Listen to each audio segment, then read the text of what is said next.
하나님의 말씀 민수기 10장 1절부터 보시겠습니다. 여호와께서 모세에게 말씀하셨다. 너는 은나팔 2개를 만들되 쳐서 만들고 그것으로 회중을 소집하거나 진영을 출발하게 하리라. 2 나팔을 불면 온 회중이 내게로 와서 회막 입구에 모이게 하고 하나만 불면 지도자들 곧 이스라엘의 천부장들이 내게로 모이게 하리라. 경보나팔을 불면 동쪽에 진을 친 진영들이 출발하고 2번째 경보나팔을 불면 남쪽에 진을 친 진영들이 출발하리라. 그들이 출발할 때마다 경보나팔을 불어야 하나 회중을 모을 때는 나팔을 길게 불고 경보나팔을 불지 마라. 아론의 자손 제사장들이 그 나팔들을 불 것이며 그것이 너희와 너희 후손들 대대로 영원한 규례가 될 것이다. 우리 남전도에도 은나팔 하나 준비해가지고 이제 다음 주일부터는 오후 예배 시작할 때 불어가지고 제일 늦게 오시는 분은 이제 진짜 기도시킵니다. 밖에서 배회하시는 분은 설교시키고.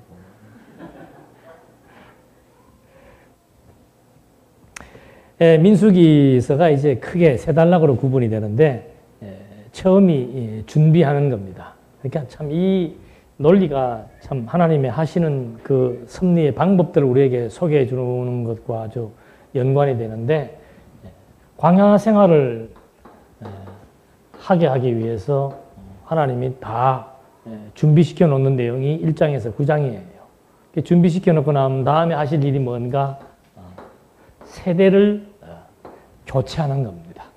애굽에서 태어난 세대들을 이제 광야 40년 동안에 쫙쫙 교체를 시켜버리고 광야에서 태어난 자들로 이제 재무장을 시켜서 가나안 땅을 정복하게 하는 거죠.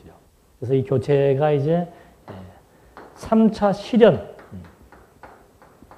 통해서 점진적인 교체를 이루어 나가는 겁니다.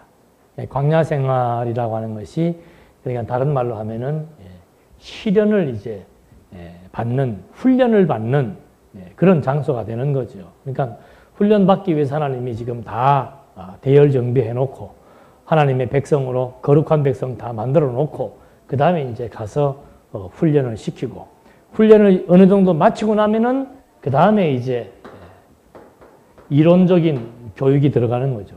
그래서 세 번째가 교훈이에요. 그렇게 해서 이 광야 생활을 하나님께서 인도해 나가신다는 거. 그걸 이제 하나님께서 백성들에게 알게 하는 거죠. 막바지 교훈은 보나마나 이제 하나님이 준비하고 하나님이 인도하신다고 약속했던 대로 3차 시련을 통해서 하나님의 인도하심을 경험한 세대들에게 한 번도 역사 해석, 이 3차 시련은 지나간 과거지요. 과거의 역사를 해석함으로 말미암아 정말 하나님은 약속대로 우리를 보호해서 인도하시는 여호와다는 사실을 깨닫게 하시니까 백성들이 하나님 어떻게 하게 되는 거예요?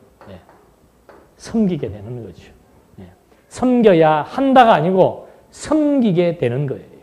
하나님께서 어떻게 섬기게 하시는가? 이런 과정들을 하나님의 약속대로 이루시니까 영원한 언약대로 영원히 성취하시는 하나님 여호와이심을 우리에게 보여줄 때 그때 이제 여호와를 의지하고 경외하며 섬기게 된다는 것이 이제 지금으로부터 주어지는 10장에서부터 25장까지의 내용의 훈련 과정들을 이제 하나하나 확인하게 되는 거죠. 그러니까 이 세대 교체라고 하는 것은 아까도 말씀드린 대로 애굽에서 태어난 사람들은 뭐 하는 거예요?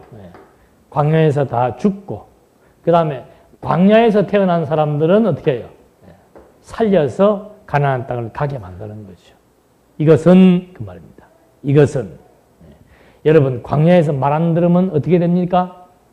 죽습니다. 이게 아니고 누구를 갖다 대야 돼? 언약의 실체가 되시는 이게 그리스도에 대한 언약이에요. 그리스도가 오셔서 애굽이라고 하는 것은 죄의 권세잖아요. 죄의 권세, 죄의 몸을 입고 죄의 권세 아래 오셔서 죄값을 지불하심으로 말미암아 죽으시고 그 백성들에게 새 생명을 공급해 주기 위해서 부활하실 그리스도에 대한 뭐예요? 언약의 내용이다 그 말이죠. 그래서 이 민수기서를 통해서도 이제 정말 하나하나 그 다음에는 이렇게 죽고 사는 것은 어떤 의미가 있는가? 두 번째 우리 성도들에게는 이제 점진적으로 옛사람이 죽고 새 사람으로 살아갈 것에 대한 하나의 모형적인 지표가 되는 거죠.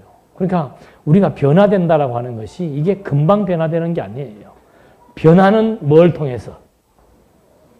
시련을 통해서. 시련과 교훈을 통해서 변화가 되는 거죠. 험증하고 그 다음에 이론적으로 이제 우리가 이론적인 내용들과 실제로 몸으로 험증하는 이 두 가지의 교육 방법을 통해서 이제 점진적으로 옛사람이 죽어나가고 새 사람으로 성숙하게 되어지는 거란 말입니다. 이런 과정들을 하나하나 이제 확인을 해볼 수 있는 겁니다. 그래서 1차 시련이 10장에서부터 15장까지 나오는데 1차 시련은 여기도 나오죠. 출발할 때 나팔 보는 거.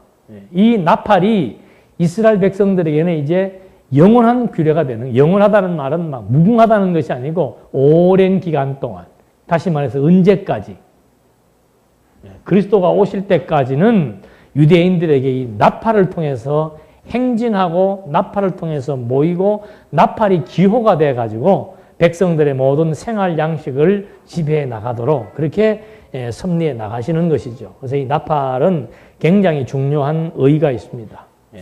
나팔이라고 하는 것이 바로 구약 때는 나팔을 통해서 하나님의 뜻을 뭐 하는 거예요? 백성들에게 알리는 거잖아요. 구약 때 구름 기둥이 있으니까 구름 기둥 뜨면서 백성들이 이동을 해야 되는데 이동하려고 그러면 나팔을 어떻게 불어야 되고 또 지도자들을 불러 모아서 무슨 교육을 시킬 때는 또 나팔을 어떻게 불러야 되고 그러니까 이게 전부 다 하나님에 의해서 되어지는 일을 나팔이라고 하는 중간 매개를 통해서 백성들에게 뜻을 전달해 나가는 것이죠. 오늘도 마찬가지예요. 하나님의 뜻을 누구로 말미암아? 그리스도를 통해서 우리에게 알게 하신 거예요. 그래서 예수님이 내가 곧 뭐예요? 길이요, 진리요, 생명이다. 나로 말미암지 않고는 어디로? 아버지께 갈 자가 없는 거예요. 그리스도를 통해서 우리는 하나님의 뜻을 깨닫게 될 수 있는 이것에 대한 하나의 모형적인 사건이죠. 구약 때는 나팔 소리 듣고 하나님의 뜻이 무엇인지를 판단했다면은 오늘은 그리스도의 뭘 통해서? 진리의 말씀을 통해서 하나님의 뜻을 뭐 하는 거예요? 분별하고, 이해하고, 수납하고. 이것이 지금 이제 오늘 이 시대에 주어지는 것에 대해, 이건 실체지요. 나팔보다 훨씬 낫죠. 나팔이야, 이런 소리에 따라 다르지만 지금은 문자로 주어져 갖고 구체적으로 하나님의 뜻이 무엇인지를 정확하게 다 설명을 해준 거 아닙니까?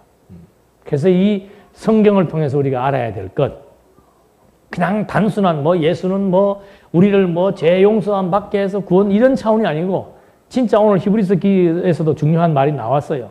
나를 그리스도를 통해서 하나님을 알게 하신다는 거. 굉장히 중요한 내용이죠. 이번에 기독교 강연 2권을 이제 어저께 거의 탈고하다시피 했는데 기독교 강의의 주된 내용이 2권의 주된 내용은 전부 인간이 타락했다. 그래서 그 타락한 것이 얼마나 무서운 것인 것을 율법으로 말미암아 알게 하고 그 다음에 율법을 통해서 내가 죄인인 걸 아니까는 뭘 소망해야 되는가? 이 죄를 용서해 줄 그리스도의 구속을 소망해야 된다. 이것이 칼빈이 가지고 있는 기본적인 신학 원리입니다. 그러니까 예수는 왜 오셨는가? 죄인을 뭐하기 위해서? 구속하기 위해 왔다. 이게 다예요. 구속받은 백성들이 그 다음에 어떻게 살아야 되는가? 율법을 지키며 살아야 된다.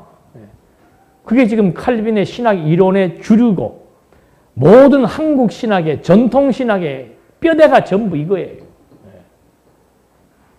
그래서 저는 이제 그게 아니고 이건 하나의 부분에 불과한 것이고 그리스도는 우리의 구속을 위한다는 것은 직접적인 요인에 불과하고 근본적인 것은 하나님 여호와의 힘을 깨닫게 하기 위한 계시의 수단이며 통로이다. 그런 맥락에서 이제 타락의 문제, 율법의 문제, 그리스도의 구속에 대한 문제를 전부 하나님 어떤 분이신 줄 알게 하기 위한 계시적 차원에서 이제 정리를 한 것이지요. 그래서 이 지금 성경도 제대로만 보면은 전부 하나님 존재를 우리에게 알게 하려는 거. 그러니까 출애굽기에도 보십시오. 그동안 내가 너희에게 나를 전능의 하나님으로 능력자로만 알려주었지만은 이제는 내가 여호와로 알게 하겠다. 약속대로 이루시는 여호와인 줄을 알게 하겠다. 모든 그다음부터는 나오는 모든 사건들이 전부 이 일은 내가 너희에게 여호와인 줄 알게 하려 함이니라. 이 사건은 내가 너희들에게 내가 여호와인 줄 알게 하려 함이니라.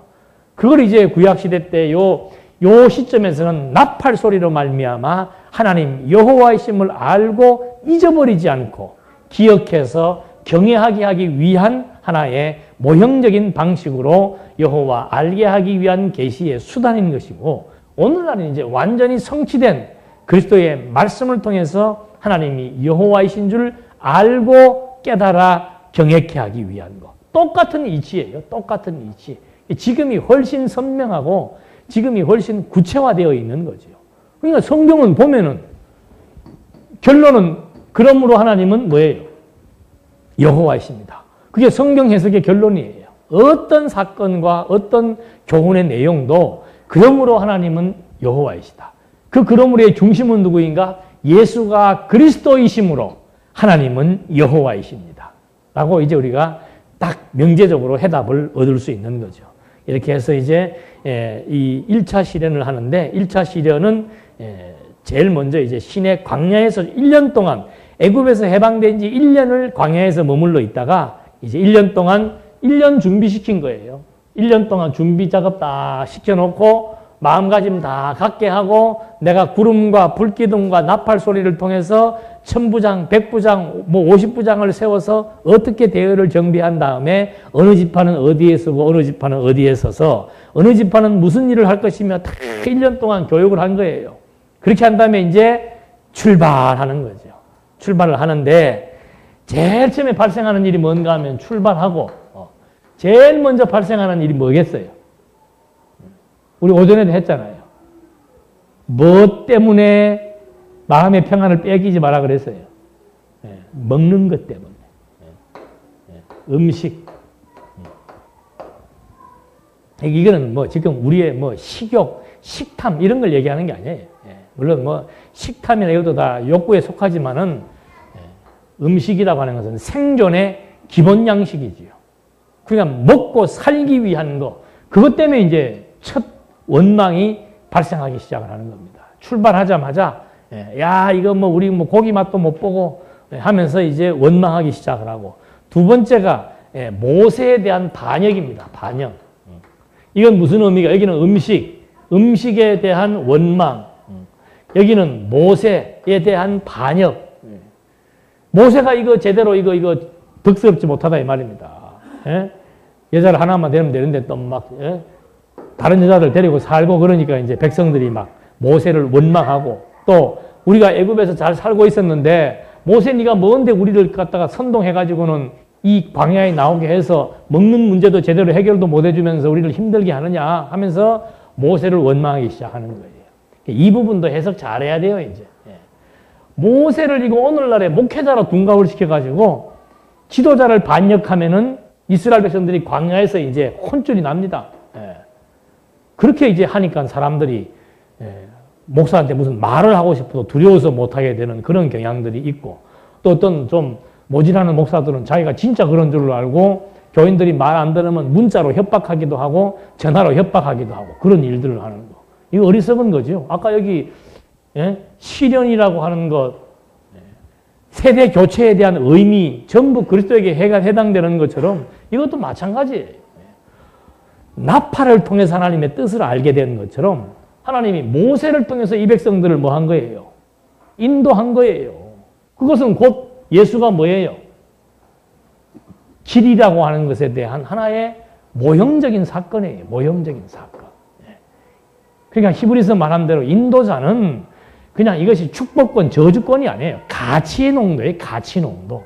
같이 부여돼서 같이 공감하면은 같이 힘 모으는 것이고 아니면 많은 것이지, 그게 무슨 지도자가 무슨 막 능력이 있어가지고 모세가 손을 들고 기도하니까 백성들이 이겼다. 모세가 손들 때 아론과 훌이 옆에서 뭐 했습니까? 손을 받쳐들고 기도했잖아요. 여러분 아론과 훌이 되시기를 바랍니다 해가면서 그런 것들이 전부 다 잘못된 건데 하여튼 그건 본문 해석하면서 하도록 하고 음식에 대한 원망, 지도자에 대한 반역, 그 다음에 이제 12 정탐 사건에 의한 불신, 이 큰 사건이죠. 정탐 사건. 가나안 땅 약속대로 가서 한번 쫙 정탐 가서 보니까 이거 뭐 완전히 거인족들, 아낙족속들, 거인족들이에요. 그러니까 이건 뭐 전쟁 치르나 마나다. 12명 각 지파별로 한 명씩 뽑아가고 12명 보내놨더니 10명은 우리는 패배한다. 여호수아와 갈렙은 아니다. 우리가 이길 수 있다라고 이제 하는 거. 그 정탐에 대한 불신 보고 때문에 백성들이 또 하나님 앞에 원망을 하는 거죠.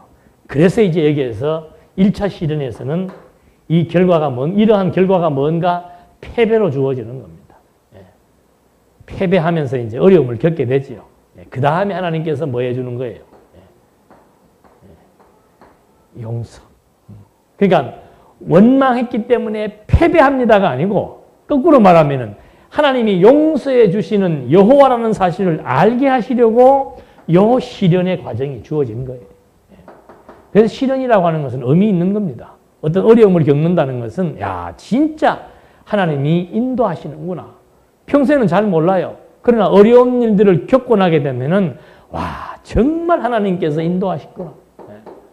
일거수일투족을 하나님이 보호했고 하나님이 인도하셨다라고 하는 것에 대한 확증을 갖게 되는 것처럼 바로 시련이라고 하는 것은 그런 중요한 교육적 의미를 갖고 있는 거죠. 그렇게 해서 대의를 정비하고 이제 시작을 하게 되는 겁니다. 그래서 제일 먼저 나오는 것이 이제 나팔로 말미암아 행군 나팔을 제작하게 해서 회중들을 나팔 소리로 인도하게 하시는 것. 그래서 전쟁 시에도 나팔을 불고 희락의 날에도 나팔을 불게 하는 겁니다. 그러니까 전쟁이라고 하는 건 공고한 거잖아요. 공고한 날에도 나팔을 불어서 하나님의 뜻을 알게 해주고 형통한 날에도 나팔을 불어서 하나님의 뜻을 알게 해주는 거죠.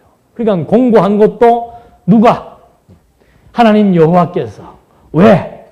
하나님 여호와의 심을 알게 하시려고 공고한 나팔을 불게 하는 것입니다.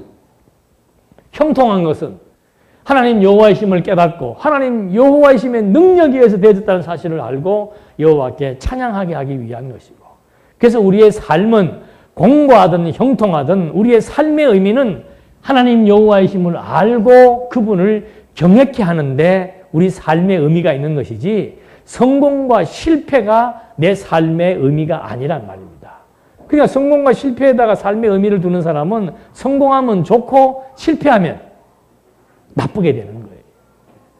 승리하면 좋고 실패하면 나쁜 것이고 이렇게 극단적인 이원론적인 사상을 갖게 되어져서 늘 한쪽으로만 생각이 치우칠 수밖에 없는 거죠. 그러나 하나님 바로 알면은 하나님의 기쁘신 뜻이 무엇인 줄 알면은 공고한 날도 좋고 형통한 날도 좋고 병들어도 좋고 건강해도 좋고 사업이 번창해도 좋고 안 돼도 좋고 왜? 그 일을 통해서 하나님이 하신다는 것에 대한 확고한 신앙을 갖게 해주고 그 신앙에 의해서 마음의 평안을 얻게 되고 그 마음의 평안이 나로 하여금 즐겁고 기쁘게 먹고 마시며 선한 일을 하며 살아갈 수 있도록 섭리해 나가는 것이 분명하게 각인되기 때문에 이제 저런 삶의 의미도 한쪽으로 결정을 하고 규정을 할 수 있다라고 하는 거. 이렇게 해서 이제 나팔을 통해서 하나님이 섭리하실 것을 말해주고 그 다음에 11절부터 한번 보시겠습니다. 제2년 2월 20일에 구름이 증거의 성막이로 떠올랐으므로 이스라엘 자손이 그들의 여정을 따라 시내 광야에서 출발하였고 그 구름이 바란 광야에 머물렀으며 그들이 모세를 통해 주신 여호와의 명령에 따라 첫 번째로 출발하였다. 선두로 유다 자손 진영이 길을 앞세우고 부대별로 출발하였으니 암미나답의 아들 나손이 그의 부대를 통솔하였고 수밀의 아들 수알의 아들 느다엘이 이사갈 자손 지파의 부대를 통솔하였으며 헬론의 아들 엘리압이 스불론 자손 지파의 부대를 통솔하였다. 이게 하나님께서 지금 각각의 자리매김을 다 해줬잖아요. 그 자리매김한 그대로 구름 기둥이 증거막에서 떠오르기 시작을 하니까 시내 광야에서 이제 바란 광야를 향해서 쫙 12지파가 그 증거막을 중심으로 해서 쫙 이동을 하게 되는 거죠. 그 선두에 서 있는 지파가 무슨 지파예요? 그게 유다 지파라 이 말입니다. 그래서 유다 지파의 호를 따라서 오실 그리스도가 백성들의 대표가 되어서 백성들을 천국문을 향해서 인도하실 것에 대한 모형과 그림자이며 약속의 내용인 것을 우리가 확인할 수 있는 거죠. 그러니까 백성들은 뭐 딴 거 없습니다. 백성들은 눈에 보이는 유다 지파, 그 다음에 위에 머물러 있는 구름 기둥, 그 다음에 나팔 소리, 이게 삼박자예요. 하나님 잊어버릴 수 없도록 구름 기둥, 보이는 구름 기둥, 그 다음에 이 딱 설정된 유다 지파, 그리고 움직일 때마다 나팔을 불어서 백성들의 이동을 철저하게 하나님이 인도하신다는 사실을 깨닫게 해주시기 위한 하나님의 이 섭리의 방법이라 이거죠. 그러니까 광야에서도 이런 방법을 통해서 하나님이 정말 우리를 인도한다는 사실을 깨닫게 되는 것이죠. 근데 구름 기둥 이탈해버리고 나팔 소리 듣지 않고 유다 지파 무시해버리면 그 다음에는 제멋대로 할 수밖에 없는 거예요. 제멋대로 하면 광야에서는 죽음이에요. 오늘도 마찬가지예요.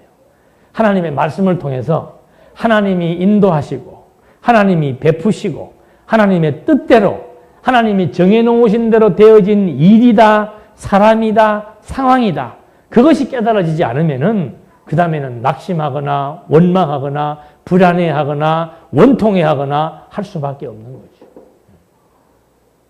어떤 분이 교회에 대해서 걱정을 하는 거예요. 지금 막 교회가 지금 막 2개, 3개로 나눠져 버려가지고는 한쪽 교회는 지금 점점 막 교인들이 줄어들어가고 있으니까 걱정이 되지요.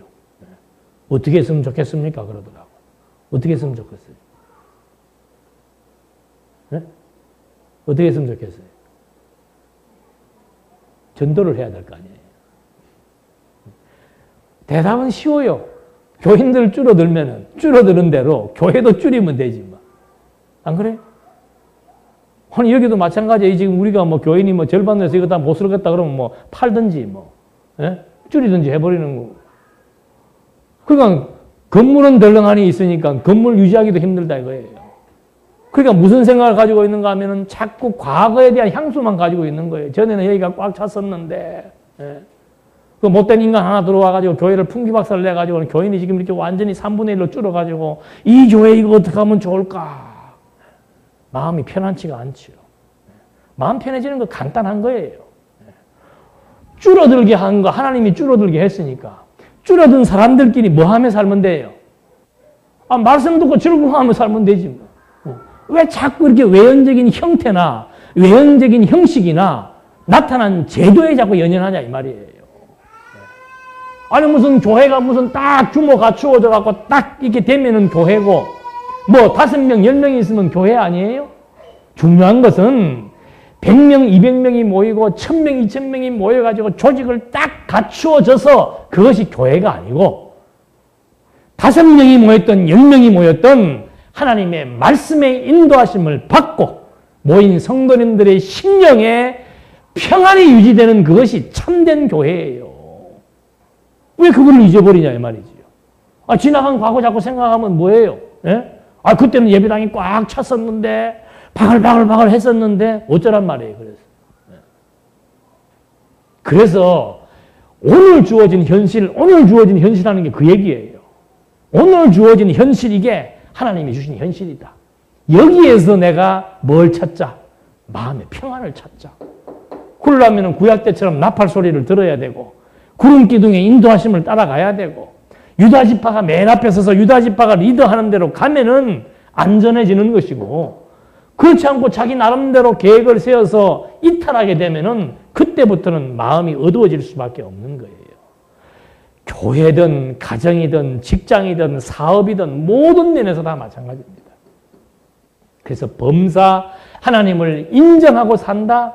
그거 이상 우리의 마음을 편안하게 만들고 우리의 삶을 윤택하게 만들고 나를 즐겁게 기쁘게 만드는 건 없는 거예요. 이유불문입니다. 이유불문. 여건 따라서 움직이면 되는 거죠. 여건 따라서. 5명이 모이든 10명이 모이든 목회자가 있으면 있는 대로 없으면 또 없는 대로 상황 따라서 제일 중요한 것은 뭔가? 말씀에 의한 평안이에요. 말씀에 의한 평안. 그러니까 우리도 살면서 그거 다른 것으로 바꾸는 사람은 어리석은 사람이죠. 내 마음의 평안을 에서처럼 떡으로 바꾸려고 하는 사람들. 음식 때문에 내 마음의 평안을 바꾸려고 하는 사람들. 환경 때문에 내 마음의 평안을 바꾸려고 하는 사람들. 재물 때문에 내 마음의 평안을 담보하는 사람들. 그 어리석은 사람들이죠. 지금 내 마음에 불편한 것이 있다면은 내 마음이 뭔가 불안하고 마음이 깨름직하고 즐겁지 않은 것이 있다면은 분명한 요인이 있죠. 뭔가 요인이 있단 말입니다. 불신의 요인이 있든지 반발하고 싶은 요인이 있든지 원망하고 싶은 요인이 있든지 그건 다 어디에서 오는 요인인가? 하나님의 뜻을 모르니까. 하나님의 하신다는 그 섭리를 지금 제대로 이해가 되지 않고 믿어지지 않고 그에 대한 확신이 안 생기니까 자꾸 다른 것에 대한 좋지 않은 악에 대한 뿌리가 자꾸 싹트기 시작을 하는 거예요. 그러니까 힘들고 피곤하고 지칠 수밖에 없는 거죠.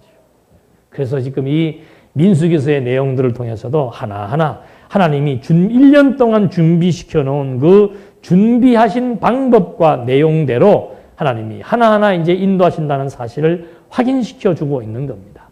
그렇게 해서 이제 29절을 한번 보시겠습니다. 그때까지는 전부 각 지파별로 이동하는 위치 방식들을 설명한 겁니다. 29절에 보니까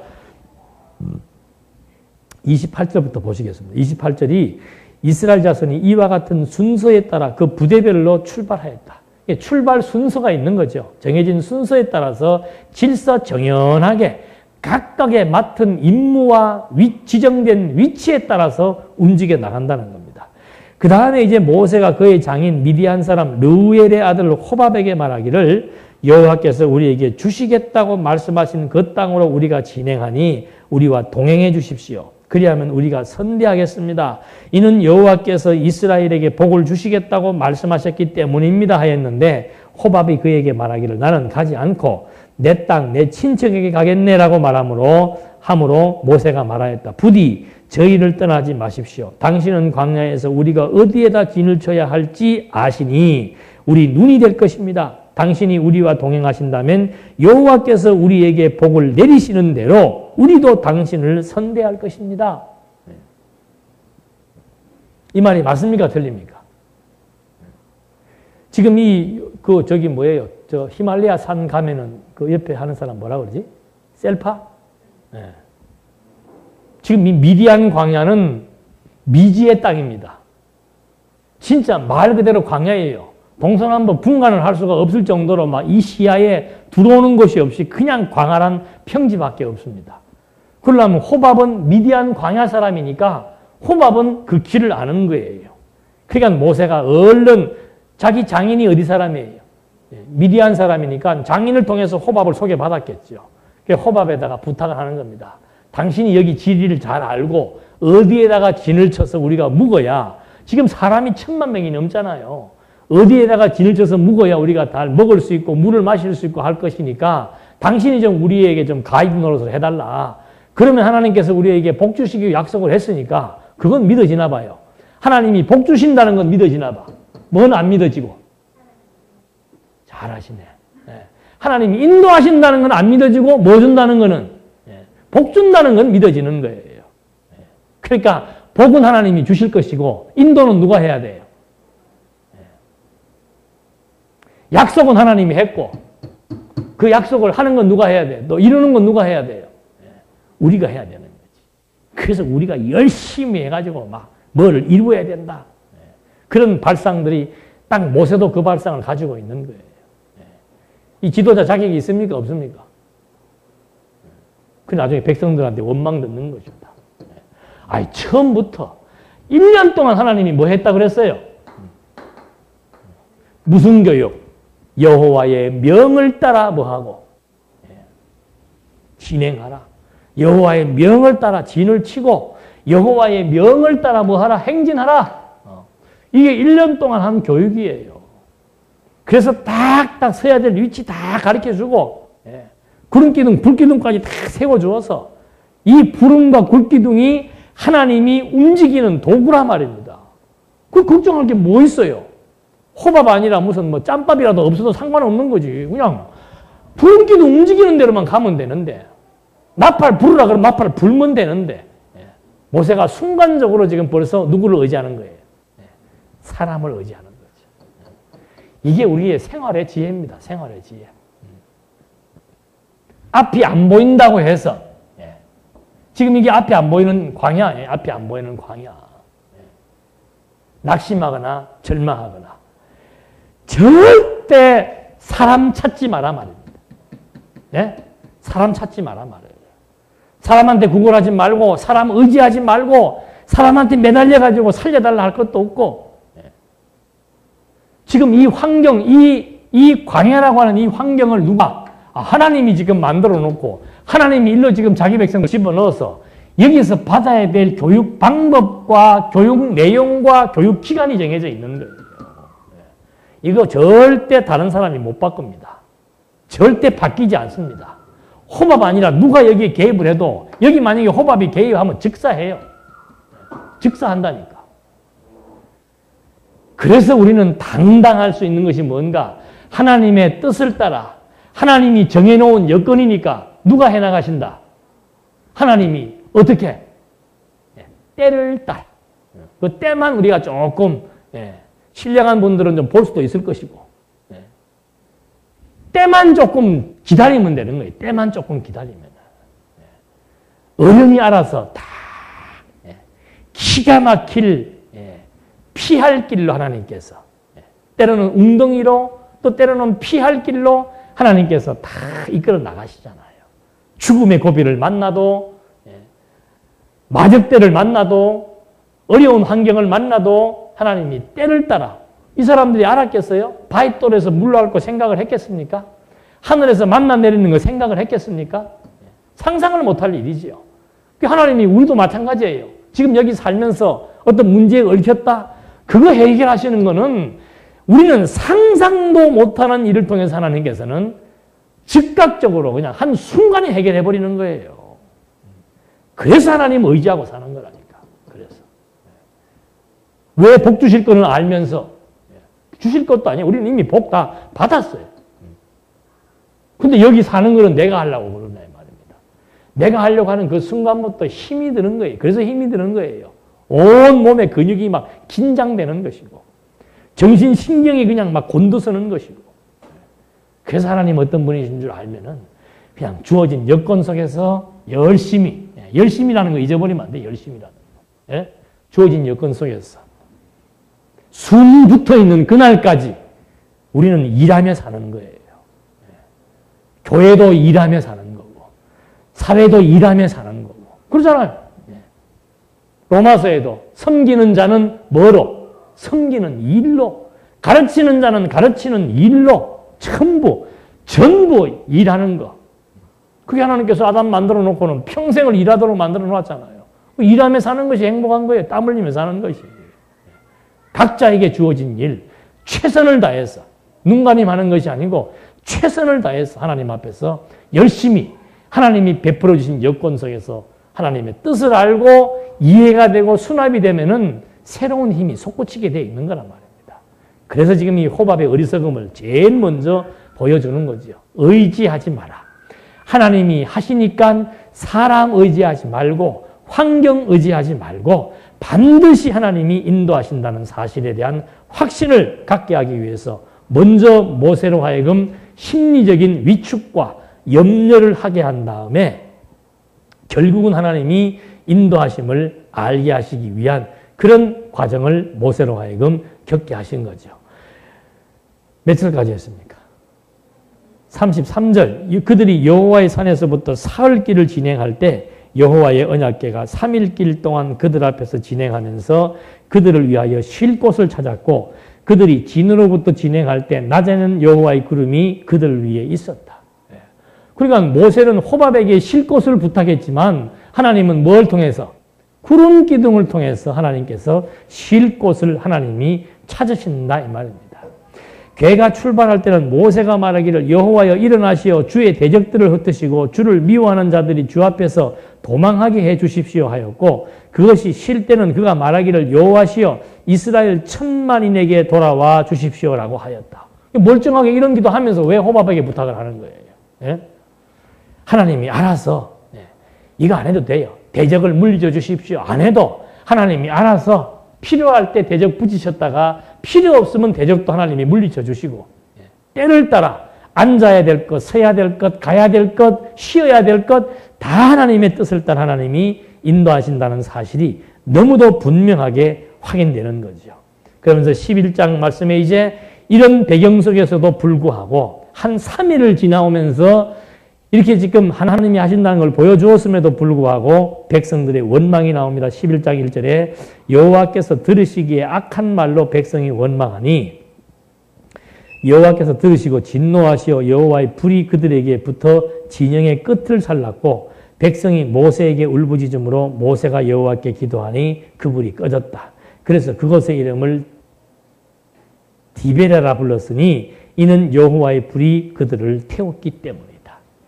그러니까 백성들께서 이제 슬슬 한 3일쯤 지나니까 길도 험하고 환경도 열악하고 하니까 이제 백성들이 여호와의 들으시기에 좋지 않은 소리로 뭐 원망을 했겠죠. 하나님은 뭐 이러냐, 뭐 뻔한 거 아닙니까? 애굽이 훨씬 좋았는데 물도 있고 그늘도 있고 애굽에 나일강도 있고 이런 곳으로 인도하시는 이유가 뭐냐 하면서 원망을 하니까 진 끝에 불을 살라가지고 끝에 서지 마세요. 그러니까 진 끝에 불이 붙어가지고는 그냥 막 사람이 타 죽는 그런 일들이 발생하니까 모세가 그냥 놀래가지고 여호와 앞에 부르짖으니까 또 불이 꺼졌다. 이런 말들도 참 사용하기 좋지요. 여러분 하나님 원망하면은 어떻게 돼요? 불이 임합니다. 불이. 그럴 때 또 어떻게 진화해야 됩니까? 목사님이 기도하면은 어떻게 해요? 불 꺼집니다. 공식이 딱딱 들어맞잖아요. 이렇게 좀 돼야 이게 목사가 권위가 서가지고 목회를 할 만한데 들어가도 복을 받고 나가도 복을 받고 이런 말들 때문에 한국교회 목사들이 해석 잘못해가지고 자기가 무슨 신권이 있는 것처럼 교황이야 대놓고 하지 교황이야 신권 위임 받았다고 대놓고 하지만은 개신교 목사들은 그런 열쇠도 못 받은 주제에 열쇠 받은 행세를 하려고 그러니까 이런 부분적인 말들만 가지고 인용할 수밖에 없는 거죠. 이 모세도 그거예요. 하나님이 모세 세운 거예요. 하나님이 나팔을 통해서 구름을 통해서 뜻을 전달해 준 것처럼 하나님이 모세를 통해서 하나님의 뜻을 지금 백성들에게 알려주는 겁니다. 너 원망하지 마라. 내가 인도할 것이니까 원망하지 마라. 그걸 모세를 통해서 하나님께서 계시시대니까 모세를 통해서 알려주는 것이지 역시 마찬가지예요. 이 불을 누가 끄는 겁니까? 실체적으로는 그리스도가 끄잖아요. 이 불이 붙었으면은 꺼졌으면 좋겠는데 이 불이 이제 앞으로 붙어야 될 일이 남아있다. 내가 답답하다. 그 불, 그리스도가 그 불 다 몸소 꺼버리시잖아요. 당신의 죽음을 통해서. 그래서 이런 사건들이 전부 그리스도에 대한 모형적으로 해석해야 되는 해석학의 원리를 이해하지 못하면은 바로 직역을 해버리면은 참 모순되고 유치한 해석을 할 수밖에 없는 거죠. 그들 가운데 섞여 사는 무리들이 탐욕을 품으니 이스라엘 자손이 다시 울면서 말하였다. 누가 우리에게 고기를 주어 먹게 하겠는가? 이집트에서 값없이 먹던 생선과 오이와 멜론과 부추와 양파와 마늘이 생각나는데 지금 우리의 기력이 약해졌으나 우리 앞에 이 만나 외에는 아무것도 없다. 만나는 고수 씨와 같았으며 모양이 브렐리엄과 같았다. 백성이 돌아다니며 만나를 모아 맷돌에 갈거나 절구에 찧어서 냄비에 삶아 과자를 만들었는데 그 맛은 기름에 튀긴 과자 맛과 같았다. 맛이 괜찮구만요. 밤에 이슬이 진영이 내릴 때 만나도 그 위에 내렸다. 그러니까 이제 아무리 맛있는 것도 기름에 튀기는 거는 맛있잖아요. 그것도 계속 그것만 먹으면 어떻게 해요? 질리지요. 그러니까 이 친구들이 뭐라고 하는 거예요? 마늘, 생선, 오이, 야채, 고기 골고루 좀 먹겠다 이거지요. 그래서 그런 걸로 하나님 앞에 원망을 하고 이거 우리가 이렇게 체력이 약해져 갖고 되겠냐 이래가지고 앞으로 광야길을 걸어갈 수 있겠냐 별의별 걱정을 다 하면서 지금 하나님 앞에 원망을 하는 거죠. 10절 모든 백성의 가족들이 각각 자기의 장막문에서 우는 소리를 모세가 들었다. 여호와께서 진노하셨고 모세가 보기에도 불쾌하였다. 울면 안 돼요. 모세가 여호와께 말씀드렸다. 주께서 왜 주의 종을 괴롭게 하시며 왜 주 앞에 은혜를 입게 아니하시고 이 모든 백성의 짐을 제게 지우십니까? 이 원래 이게 초반부에는 우리가 이해를 하고 들어야 돼. 이 신앙의 초기 단계, 이 시련의 초기 단계이기 때문에 아주 초보적인 신앙 상태를 지금 설명해 주고 있는 겁니다. 하나님께서 모세한테 뭐 지웠어요? 그냥 모세도 지팡이처럼 하나님이 시키는 대로만 하면 돼요. 근데 모세도 지금 착각을 하는 거예요. 처음에는 길을 어떻게 갈 것인가에 대해서 오해를 했고, 그 다음에 자기가 무슨 백성들의 짐을 자기가 다 지고 가야 되는 걸로 지금 착각을 한 거예요. 그래서 지금 하나님 앞에 차라리 나를 세웠으면은 좀 은혜로운 일로 말미암아 나를 세워서 같이 즐겁고 기쁘게 살아야 되지, 백성들이 이렇게 배고파서 울고 원망하고 이래갖고 되겠습니까? 라고 하면 기분 나쁘게 하나님 앞에 지금 항의를 하는 겁니다. 12절 제가 이 모든 백성을 잉태하였습니까? 제가 그들을 낳았습니까? 왜 주께서 저에게 유모가 젖먹이 아이를 품듯 그들을 품에 품고 주께서 그들의 조상들에게 맹세하셨던 땅으로 가라고 명령하십니까? 하나님이 모세 보고 품으라고 한 적 없어요. 제가 어디서 고기를 구하며 이 모든 백성에게 주겠습니까? 그들이 저에게 울며 말하기를 고기를 주어 먹게 하라고 합니다. 저는 이 모든 백성을 혼자 감당할 수 없으니 이 짐이 내게 너무 무겁습니다. 만일 주께서 제게 이같이 행하시려면 제발 저를 죽이셔서 주의 앞에서 제가 은혜를 입어 이 악을 보지 않게 하여 주시옵소서. 내가 하나님 같으면 이런 사람 바로 그 자리에서 죽여주겠어. 그러니까 이게 이제 완전히 주제를 모르고 하는 그런 기도의 내용이지요. 백성들이라서 철이 없어서 먹고 싶은 것 때문에 원망하고 투정을 했다면은 그래도 모세는 지도자로서 특별 교육을 시내산에 올라가고 특별 교육까지 받은 사람이면은 좀 제대로 이 상황 파악을 해서 하나님 아버지 지금 백성들이 이렇게 원망을 하고 있습니다. 하나님의 뜻을 백성들에게 알게 해 주어서 하나님 인도하신다는 사실을 믿게 해 주시옵소서. 이래야 바른 기도인데 언제 내가 무슨 백성들의 아비가 된다고 그랬습니까? 왜 백성들을 내 품에 품게 하고 백성들로 하여금 내가 이렇게 무거운 짐을 지게 했습니까? 라고 하면서 함께 하나님 앞에 항변하는 어리석은 기도. 그리고 마지막 마무리가 뭐예요? 죽여주시옵소서. 통촉하여 주시옵소서. 이 사약을 매겨야 되죠. 이러면. 백성의 원망에 대한 난처한 자기 입장을 항변하는 어리석은 이 모세의 기도 내용이지요. 그래서 이 시련이라고 하는 그 의미를 모르면은 우리도 마찬가지예요. 그 시련의 의미를 모르면은 우리는 지금 알잖아요. 하나님께서 절대 이 백성 40년 동안 절대 굶기지 않고 다치지 않고 다 하나님이 보호해서 인도한다는 것이 알면은 저렇게 어리석은 기도할 필요가 없는데 이제 하나님의 뜻을 모르니까 우리도 그런 기도 모르면은 그런 기도 나오죠. 하나님 어찌하여 나에게 이런 고난을 겪게 하십니까? 그래서 이런 하나님께서 은혜를 베푸지 않았다고 생각을 하고 또 인간대로 내 생각대로 안 된다고 생각하니까 그것이 나쁘다고 판단을 하는 거죠. 그래서 이것은 바로 하나님께서 인도하신다는 사실, 이걸 이제 망각하다 보니까는 결국은 원망을 할 수밖에 없는 것. 그래서 이 원망이라고 하는 것은 하나님의 뜻을 모르는 것으로부터 출발하게 되어 있는 겁니다. 그래서 하나님 알면은 원망이, 인간이니까 원망이 뭐 들 수도 있죠. 원망을 하다가도 금방 정리가 되는 거예요. 아이고, 이거 내가 누구 때문도 아니고, 이건 하나님께서 나로 하여금 하나님 바로 알고 경외하게 하기 위한 하나님의 뜻이다. 아이고, 우리 이러고 살아야 되나? 천만의 말씀이에요. 지금은 암울한 것처럼 보이고, 지금은 뭐가 차단된 것처럼 보이지만은, 이 백성들이 어디로 홍해바다 왔잖아요. 홍해바다 왔을 때 얼마나 난감했습니까? 하나님이 홍해바다 갈라버리잖아요. 그거를 알았던 사람은 없어요. 바닷가에 왔을 때는 죽었구나라고 생각을 했는데 하나님은 거기서 그냥 바다를 갈라버리잖아요. 염려할 것 없습니다. 지금 현재 내 인생이 다가 아니에요.